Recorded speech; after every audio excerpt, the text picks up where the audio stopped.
Salut toi! Aujourd'hui je te parle de cardio et de perte de poids. A tout de suite! Donc aujourd'hui, comme je te le disais, on va parler de la perte de poids liée au cardio.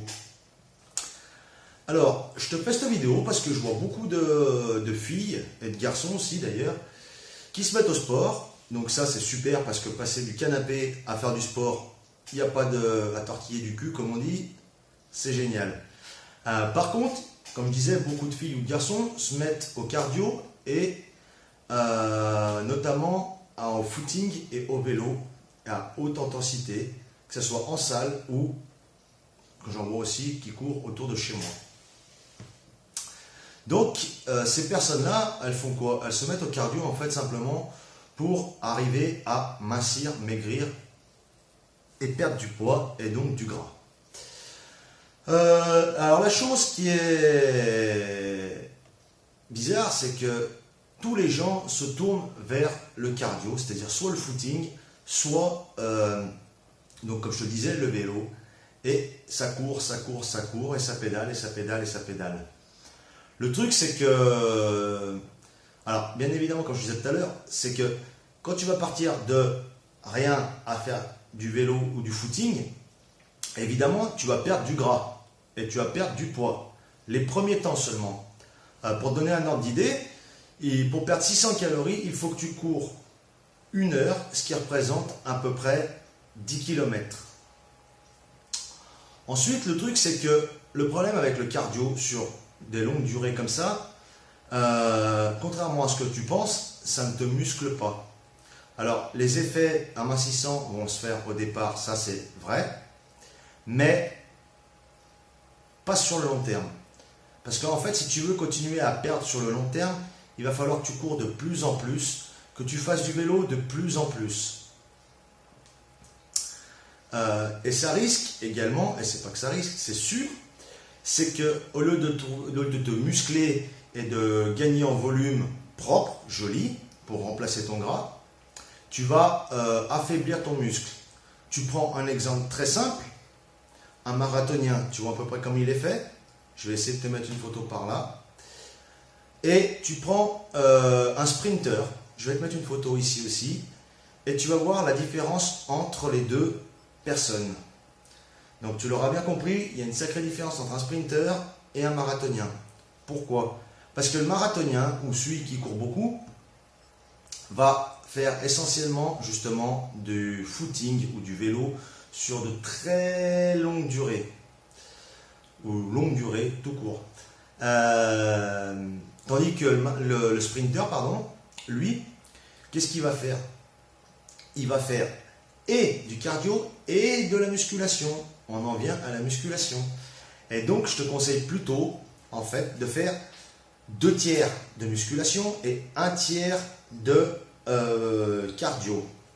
Ensuite, si tu veux maigrir aussi, et que tu ne veux absolument pas du tout te mettre à la musculation, tu peux faire du cardio à haute intensité, c'est-à-dire du cardio HIIT. Donc je te parlais de la musculation simplement pourquoi? Parce que contrairement au footing ou au vélo, quand tu fais ton exercice, tu brûles des calories, tu brûles du gras, mais dès que tu arrêtes, le mécanisme qui brûle le gras, qui te fait perdre du poids, s'arrête. Contrairement à la musculation qui te permet de gagner en volume musculaire, ça va augmenter ton métabolisme basal, c'est-à-dire ton métabolisme de base. Pour te donner une explication ultra simple, donc les chiffres sont faux, mais c'est juste pour que tu comprennes correctement. Si ton corps, lorsque tu ne fais pas de musculation, brûle 100 calories, on va dire à l'heure, je te dis n'importe quoi, 100 calories à l'heure, le fait d'augmenter ton métabolisme basal fait que tu vas brûler 120, 130, 140 calories. Et ça pourquoi? Parce que la musculation en fait va augmenter ton volume musculaire. Et donc de ce fait, tu vas brûler plus de calories même au repos. Alors je te le dis tout de suite, surtout pour les femmes, si tu penses que tu vas ressembler à un camionneur ou à Hulk ou à celui que tu veux, je te dis tout de suite, tu as tort. Parce que pour arriver à un niveau où tu es vraiment costaud, musclé, avec des bras comme ça, les jambes comme ça, les abdos et les pecs comme ça, on va dire, il va falloir que tu travailles extrêmement fort, extrêmement lourd, et pendant des années, des années, des années, des années, des années et des années. Sans oublier les compléments alimentaires qui vont avec. C'est pareil, les filles veulent souvent avoir des fesses galbées, des jolies fesses, et sache que tu n'auras pas ça avec le footing. Tu auras plutôt un cul plat. Contrairement justement aux exercices de cardio HIIT ou aux exercices type de musculation, qui vont te permettre de bomber les fesses, qui va remplacer la graisse par du muscle, et qui va enlever l'effet un peu peau d'orange, les capitons, tout ce qui n'est pas vraiment beau, ta culotte de cheval et ainsi de suite. Tu as dû remarquer d'ailleurs, quand tu vois, moi j'en vois d'ailleurs autour de chez moi, il y a pas mal de nanettes qui courent, et je pense qu'elles ne comprennent pas pourquoi elles n'arrivent pas à maigrir. Simplement parce qu'elles font du footing, elles font leurs 5, 6, 7, 8 km tous les 2 jours, et franchement, quand tu les vois depuis le temps, il n'y a pas vraiment de résultat. Donc tu l'auras compris, si tu veux perdre du poids, le cardio, c'est pas le top, contrairement à ce que l'on peut penser.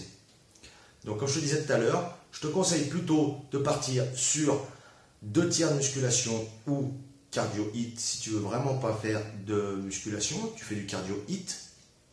Donc comme je te disais, le cardio HIIT, c'est du cardio à haute intensité, par exemple du sprint, des choses comme ça. Ou alors tu fais 2 tiers musculation et 1 tiers cardio.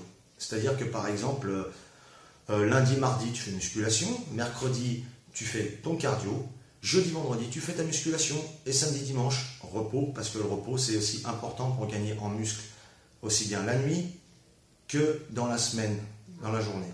Voilà. Donc, je pense que j'en ai terminé avec cette vidéo, parce qu'il n'y a pas besoin de 50 millions d'explications, je pense t'avoir tout dit. Alors, je te dis, mets-moi un pouce bleu si ça te fait plaisir en dessous, ou un pouce rouge. Abonne-toi, ça serait super sympa. Et je te dis à bientôt pour une nouvelle vidéo. Ciao!